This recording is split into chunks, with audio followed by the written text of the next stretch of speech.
Monday, August 25th, Spark. Last night, I heard the haunted noises from the dark house again.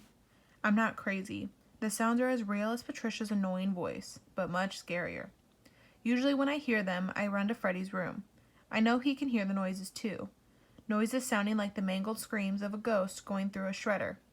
But he always says they're nothing but the normal farm sounds that bugs and snakes make, or animals make.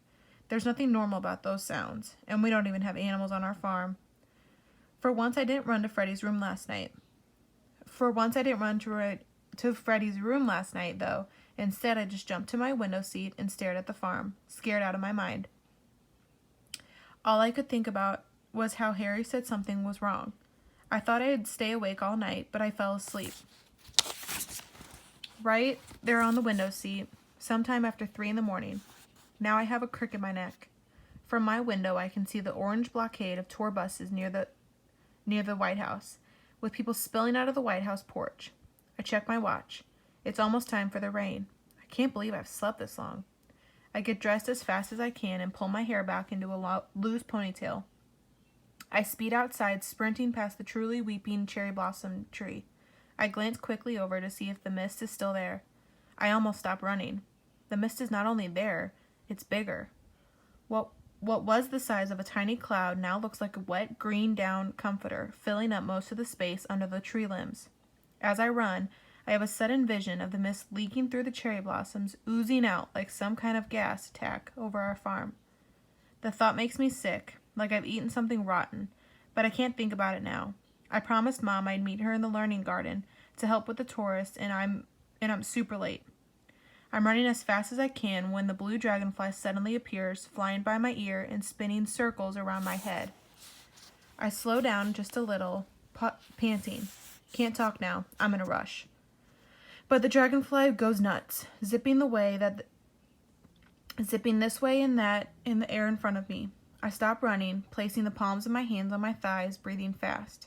What is it? The clouds are thicker now, changing from gray to black. I can feel the moisture in the air. The dragonfly soars up in a straight line against the black sky. Then he doubles back, flying perpendicular to the first line. T, I ask? He pauses to agree with me, bobbing up and down. Then he continues to spell. R, I say, breathing hard as the first raindrop splatters against my arm. Y. The dragonfly pivots around and dives in front of my face, nodding manically. Try? The dragonfly nods again. I glance over to the learning garden.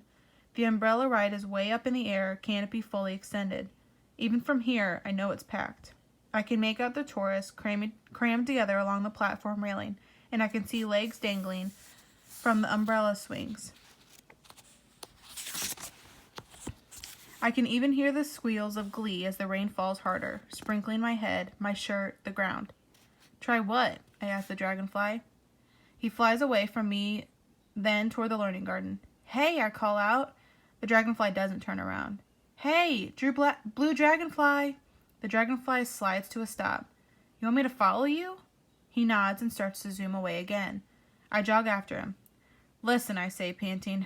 Do you have a name? I can't keep calling you Blue Dragonfly. The dragonfly zips in front of me really fast and then dives back. He starts to spell S-P-A-R-K. As I read it, I start to smile. Spark? That's perfect.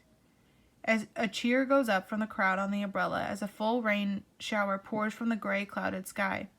I should be used to it by now, but I'm still always surprised that people deliberately come here to stay out of the rain. Any other place, they'd be running indoors as fast as they can.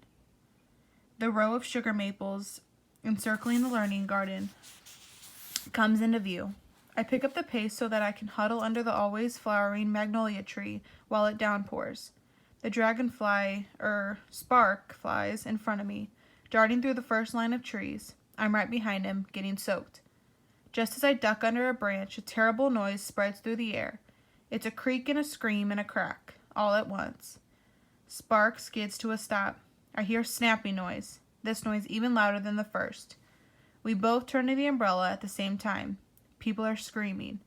Screaming?